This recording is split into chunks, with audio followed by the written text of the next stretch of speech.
ਕਰਤਾ ਪੁਰਖ ਨਿਰਭਉ ਨਿਰਵੈਰ ਅਕਾਲ ਮੂਰਤ ਅਜੂਨੀ ਸੈਭੰ ਗੁਰ ਪ੍ਰਸਾਦ ਜਪ ਆਦ ਸਚ ਜੁਗਾਦ ਸਚ ਹੈ ਵੀ ਸਚ ਨਾਨਕ ਹੋਸੀ ਵੀ ਸਚ।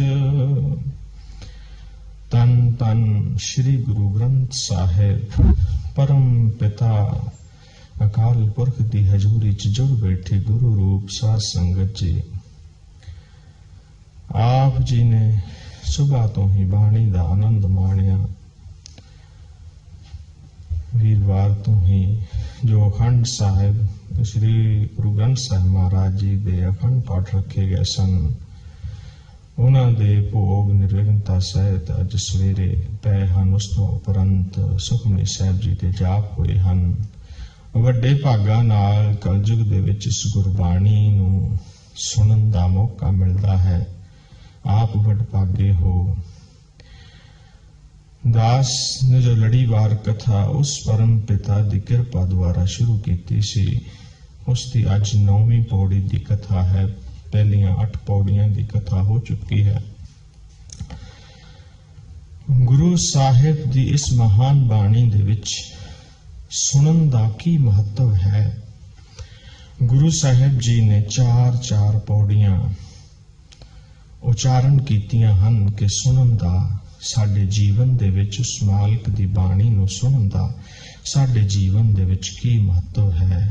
आओ सरवण करो। सुनिया ईसर बरमाइंद, सुनिया मुख सलाहण मंद, सुनिया जोग जुगत तन भेद, सुनिया जोग जुगत तन भेद, सुनिया शास्त्र सिमरत वेद, नानक भगता सदा विगास, सुनिया दुख पाप का नाश। नानक भगता सदा विगास, सुनिया दुख पाप का नाश। गुरु साहिब जी फरमाउंदे हन कि जो भगत जन हन उन्हां दे जीवन विच हमेशा खुशी खेड़ा बनिया रहिंदा है। वो सदा विगास दे विच रहिंदे हन। उन्हां दा आनंद सदीवी है। दुनियावी मनुख नूं जे असीं किते खुश हुंदे नूं देखदे हां, उसनूं गमगीन हुंदा भी असीं देखदे हां अपणीआं अखां दे नाल। जे किसी नूं बहुत सुख दे विच देखदे हां ते उसे इंसान नूं असीं इन्हां अखां दे नाल दुख विच भी देखदे हां, क्योंकि दुनियावी पुरखां ते सदा दुख सुख छाया रहिंदा है।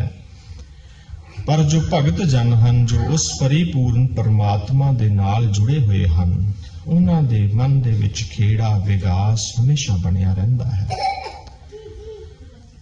इसदा कारण की है? सुनिया दुख पाप का नाश। सुनन दे नाल गुरु साहिब दी गुरबाणी नूं सुनन दे नाल, कन्नां दे राहीं सुनन दे नाल जद ये अंतर आत्मे दे विच प्रवेश करदी है ते जो साडी सुरती जो सुत्ती हुई है उसनूं जगाउण दा काम करदी है। ये शब्द जो है, ये जो अंतर आत्मा दे विच प्रवेश करदा है तां ओ सानू जो सारा ज्ञान मिलदा है। पाप की है? पाप किसे दे दिल नूं दुखाउणा, किसे नूं मंदे लफज बोलने, किसे नूं ओ बचन जो किसे दा दिल दुखाउण, ओ बचन मुख तो कहने अपवित्र बचन जो किसे दी भावना नूं ठेस पहुंचाउण, जो किसे नूं दुख पहुंचाउण, जो किसे दे कम नूं खराब करन, जिस नाल किसे दा अहित होवे, उस नूं पाप कहंदे हन। बाणी सुनन दे नाल इंसान दी बिरती जो है वो बदलती है। वो इन्हां कम्मां तो पासे होना शुरू हुंदा है।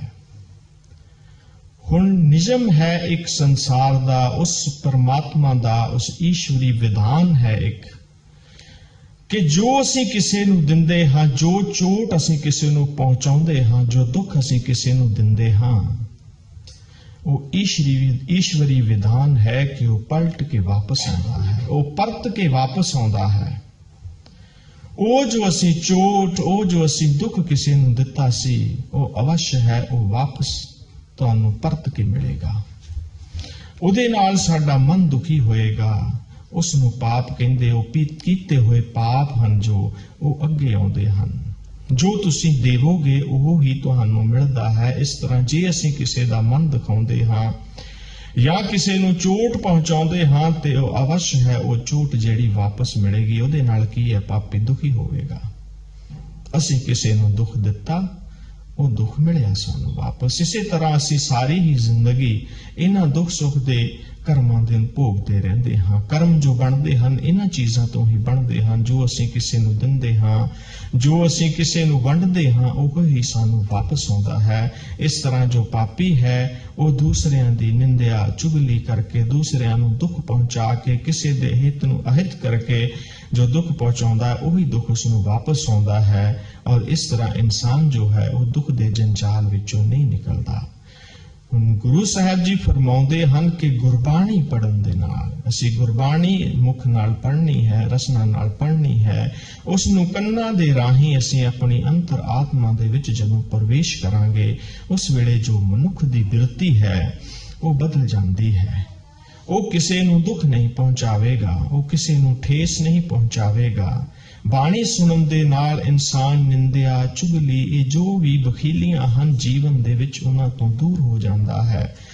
ਉਸ ਦਾ ਰਿਜ਼ਲਟ ਕੀ ਨਿਕਲਦਾ ਹੈ ਕਿ ਜਦ ਕੋਈ ਭਗਤ ਜਨ ਜੋ ਗੁਰੂ ਦੀ ਬਾਣੀ ਪੜ੍ਹਦਾ ਹੈ, ਜੋ ਕਿਸੇ ਨੂੰ ਦੁੱਖ ਨਹੀਂ ਪਹੁੰਚਾਉਂਦਾ, ਕਿਉਂਕਿ ਸੁਭਾਵਕ ਹੀ ਹੈ। ਅਸੀਂ ਜਦੋਂ ਗੁਰੂ ਦੇ ਨਾਲ ਜੁੜਦੇ ਹਾਂ, ਗੁਰਬਾਣੀ ਨਾਲ ਜੁੜਦੇ ਹਾਂ, ਉਸ ਦੇ ਗੁਣ ਸੁਭਾਵਕ ਹੀ ਸਾਡੀ ਅੰਤਰ ਆਤਮਾ ਦੇ ਵਿੱਚ ਆ ਜਾਂਦੇ ਹਨ। ਉਸ ਨਾਲ ਕੀ ਹੈ ਕਿ ਇਹ ਸਾਡੀਆਂ ਜਿਹੜੀਆਂ ਬਾਹਰੀ ਬਿਰਤੀਆਂ, ਕਿਸੇ ਨੂੰ ਦੁੱਖ ਪਹੁੰਚਾਉਣਾ, ਕਿਸੇ ਨੂੰ ਠੇਸ ਪਹੁੰਚਾਉਣੀ ਹੈ, ਉਹ ਐਟੋਮੈਟਿਕਲੀ ਤੁਹਾਡੇ ਜੀਵਨ ਦੇ ਵਿੱਚੋਂ ਖਤਮ ਹੋਣੀਆਂ ਸ਼ੁਰੂ ਹੋ ਜਾਣਗੀਆਂ। ਉਸ ਦੇ ਨਾਲ ਕੀ ਹੁੰਦਾ ਹੈ ਕਿ ਤੁਸੀਂ ਕਿਸੇ ਨੂੰ ਦੁੱਖ ਪਹੁੰਚਾਇਆ ਨਹੀਂ ਤੇ ਤੁਹਾਨੂੰ ਉਹ ਦੁੱਖ ਜੋ ਹੈ ਉਹ ਵਾਪਸ ਵੀ ਨਹੀਂ ਆਵੇਗਾ। ਉਸ ਦੇ ਨਾਲ ਤੁਸੀਂ ਇਸ ਦੁੱਖ ਦੀ ਦੁਨੀਆ ਤੋਂ ਉੱਪਰ ਉੱਠ ਜਾਂਦੇ ਹਾਂ।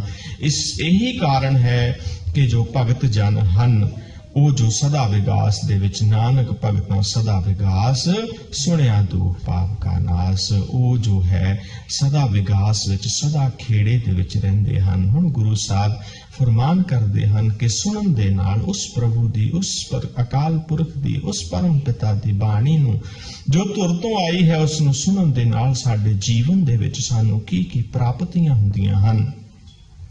ਗੁਰੂ ਸਾਹਿਬ ਧੰਨ ਧੰਨ ਸ੍ਰੀ ਗੁਰੂ ਨਾਨਕ ਦੇਵ ਜੀ ਮਹਾਰਾਜ ਫਰਮਾਉਂਦੇ ਹਨ, ਸੁਣਿਆ ਈਸ਼ਰ ਬਰਮਾ ਇੰਦ। ਗੁਰੂ ਦਾ ਨਾਮ ਸੁਣਦਿਆਂ ਹੀ, ਗੁਰਬਾਣੀ ਨੂੰ ਸੁਣਦਿਆਂ ਹੀ, ਇਸ ਪਵਿੱਤਰ ਬਾਣੀ ਨੂੰ ਸੁਣਦਿਆਂ ਹੀ ਬ੍ਰਹਮਾ ਦੀ ਬਿਰਤੀ।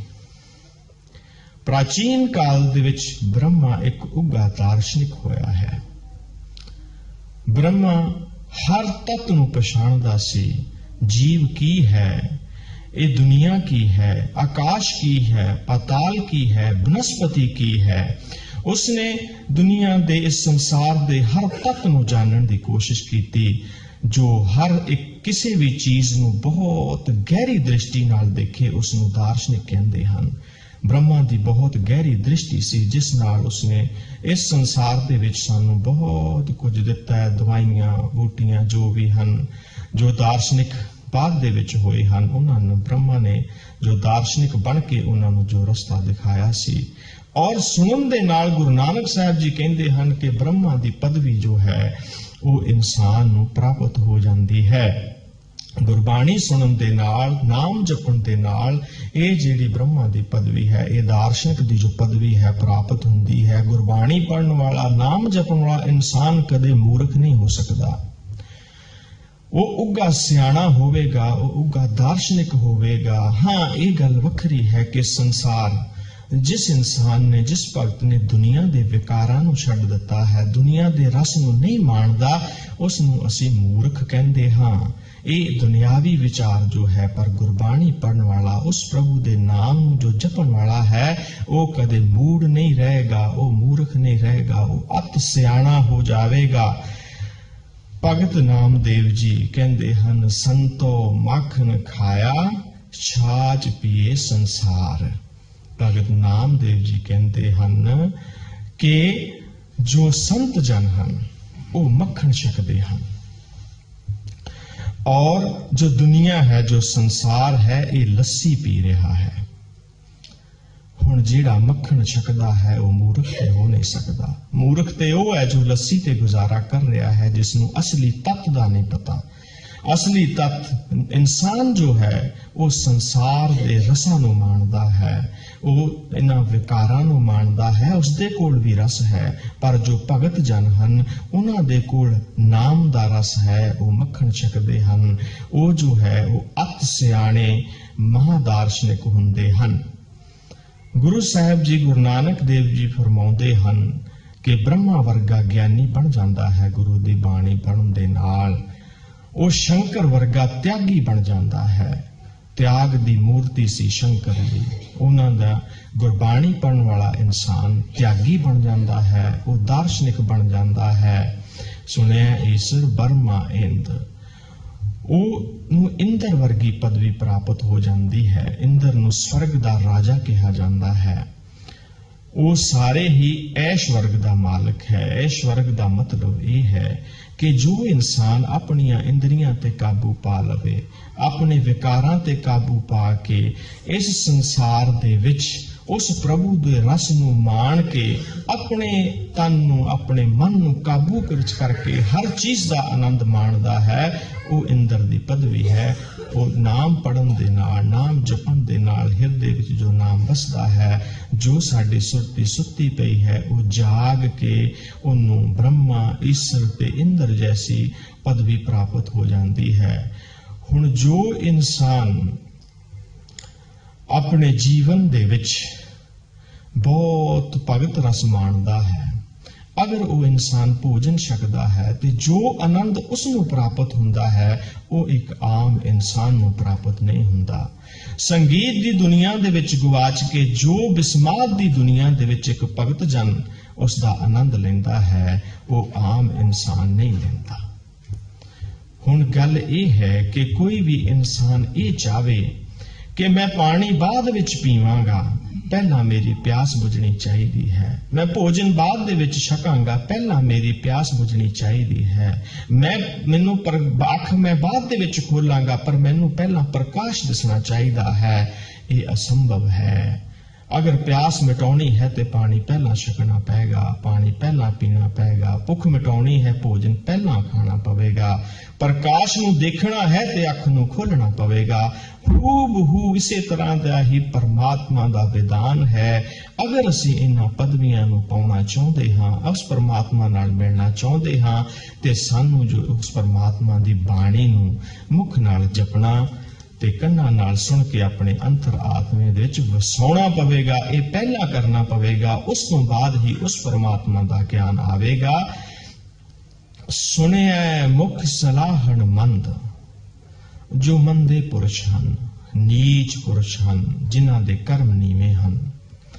अगर वो इंसान उस प्रभु दी, उस परमात्मा दी, उस अकाल पुरख दी, उस पिता दी बाणी नूं सुनन लग पवे, जपन लग पवे, वो मंदा पुरुष भी उच्ची पदवी नूं पा लैंदा है। वो उस परमात्मा दे नाम नूं सुन सुन के हिरदे विच वसा के उस मिठी बाणी नूं पढ़ के इस संसार दे विच उगा दर्जा पा सकदा है। सुनिया जोग जुगत तन भेद। गुरु साहिब जी फरमाउंदे हन कि सुनन दे नाल जोग, जोग दा मतलब की है? जोग दा मतलब है उस गुरु दे नाल जुड़ना। उस गुरु नाल जुड़न दी जो जुगती है उसनूं जोग किया जाता है। ਸੁਣਨ ਦੇ ਨਾਲ ਜੋਗ ਦੀ ਬਿਰਤੀ, ਜੋਗ ਦੀਆਂ ਜੋ ਜੁਗਤੀਆਂ ਹਨ, ਉਸ ਪਰਮਾਤਮਾ ਨਾਲ ਕਿਸ ਤਰ੍ਹਾਂ ਜੁੜਨਾ ਹੈ, ਉਸ ਪਰਮਾਤਮਾ ਦਾ ਨਾਮ ਕਿਸ ਤਰ੍ਹਾਂ ਸੁਣਨਾ ਹੈ, ਕਿਸ ਤਰ੍ਹਾਂ ਅਸੀਂ ਉਸ ਦੇ ਨਾਮ ਨੂੰ ਜਪ ਕੇ ਉਸ ਪਰਮਾਤਮਾ ਤੱਕ ਪਹੁੰਚਣਾ ਹੈ, ਉਹ ਜੋਗ ਦੀਆਂ ਜੁਗਤੀਆਂ ਜੋ ਹਨ ਉਹ ਸਾਨੂੰ ਪ੍ਰਾਪਤ ਹੋ ਜਾਂਦੀਆਂ ਹਨ। ਜੋਗ ਜੁਗਤ ਤਨ ਭੇਦ, ਤਨ ਦੇ ਭੇਦਾਂ ਦਾ ਵੀ ਪਤਾ ਲੱਗ ਜਾਂਦਾ ਹੈ। ਤਨ ਦੇ ਭੇਦ ਜੋ ਹਨ, ਸਾਡੇ ਸਰੀਰ ਦੇ ਵਿੱਚ ਅਸੀਂ ਭੋਜਨ ਛਕਦੇ ਹਾਂ, ਉਸ ਦੇ ਨਾਲ ਰਸ ਕਿਸ ਤਰ੍ਹਾਂ ਬਣਦਾ ਹੈ, ਉਸ ਦੇ ਨਾਲ ਖੂਨ ਕਿਸ ਤਰ੍ਹਾਂ ਬਣਦਾ ਹੈ, ਉਸ ਭੋਜਨ ਦੇ ਨਾਲ ਕਿਹੜੇ ਅੱਛੇ ਗੁਣ, ਕਿਹੜੇ ਵਿਕਾਰ ਇਨਸਾਨ ਦੇ ਮਨ ਦੇ ਵਿੱਚ ਆਉਂਦੇ ਹਨ, ਜਾਂ ਉਹਨਾਂ ਨਾਲ ਕੀ ਅਛਾਈਆਂ ਮਿਲਦੀਆਂ ਹਨ, ਕਿਹੜੀਆਂ ਨਾੜੀਆਂ, ਕਿਸ ਨਾੜੀ ਦੀ ਕੀ ਮਹੱਤਤਾ ਹੈ, ਇਹ ਸਾਰਾ ਗਿਆਨ ਹੀ ਜੋ ਹੈ ਉਹ ਉਸ ਗੁਰੂ ਦੀ, ਉਸ ਪਰਮਾਤਮਾ ਦੀ ਬਾਣੀ ਨੂੰ ਪੜ੍ਹਨ ਦੇ ਨਾਲ ਇਨਸਾਨ ਨੂੰ ਪ੍ਰਾਪਤ ਹੋ ਜਾਂਦਾ ਹੈ। ਇਸ ਲਈ ਅਸੀਂ ਉਸ ਪਰਮਾਤਮਾ ਦੀ ਬਾਣੀ ਨੂੰ ਪੜ੍ਹ ਕੇ ਉਸ ਤੱਕ ਪਹੁੰਚ ਸਕਦੇ ਹਾਂ। ਉਸ ਜੁਗਤੀ ਦੇ, ਉਸ ਗੁਰੂ ਨਾਲ ਜੁੜਨ ਦੀ ਜੁਗਤੀ ਦੇ, ਇਸ ਤਨ ਦੇ ਭੇਦਾਂ ਨੂੰ, ਕਿਉਂਕਿ ਸਾਡੀ ਜੋ ਸੁਰਤੀ ਹੈ ਉਹ ਸੁੱਤੀ ਹੋਈ ਹੈ, ਜਦ ਉਹ ਜਾਗੇਗੀ ਇਹ ਸਾਰੀਆਂ ਹੀ ਕਲਾ, ਕੀਰਤਨ ਦੀ ਕਲਾ, ਕਥਾ ਦੀ ਕਲਾ, ਹਰ ਇੱਕ ਜੋ ਵੀ ਕਲਾ ਹੈ ਦੁਨੀਆ ਦੇ ਵਿੱਚ, ਉਹ ਹਰ ਇਨਸਾਨ ਦੀ ਸੁਰਤੀ ਦੇ ਵਿੱਚ ਮੌਜੂਦ ਹੈ। ਜੇ ਅਸੀਂ ਸੰਗੀਤ ਦੀ ਕਲਾ ਨੂੰ ਲੈ ਲਈਏ ਤੇ ਉਸ ਦੇ ਵੀ ਬਹੁਤ ਸਾਰੇ ਮੈਟਰ ਹਨ, ਪਹਿਲਾਂ ਇਸ ਰਾਗ ਦੇ ਵਿੱਚ, ਫਿਰ ਦੂਸਰੇ ਰਾਗ ਦੇ ਵਿੱਚ, ਇਸ ਤਰ੍ਹਾਂ ਗੁਰਬਾਣੀ ਦੇ ਵਿੱਚ ਵੀ ਜੋ ਹੈ ਇਹ ਸਾਰੇ ਮੈਟਰ ਹਨ ਕਿ ਕਿਸ ਤਰ੍ਹਾਂ ਉਸ ਪਰਮਾਤਮਾ ਨਾਲ ਜੁੜ ਕੇ ਉਸ ਦੇ ਆਨੰਦ ਨੂੰ ਲੈ ਕੇ ਅਸੀਂ ਉਸ ਪਰਮਾਤਮਾ ਤੱਕ ਪਹੁੰਚ ਸਕਦੇ ਹਾਂ।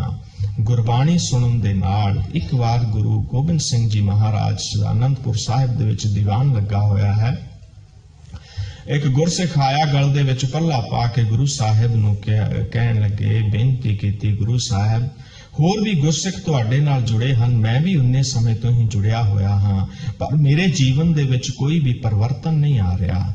ਤੇ ਗੁਰੂ ਸਾਹਿਬ ਨੇ ਇੱਕ ਪੱਥਰ ਉਸ ਨੂੰ ਦਿੱਤਾ ਕਿ ਆ ਬਾਹਰ ਘੜੇ ਦੇ ਵਿੱਚ ਪਾਣੀ ਹੈ, ਉਸ ਦੇ ਵਿੱਚ ਰੱਖ ਦਿਓ।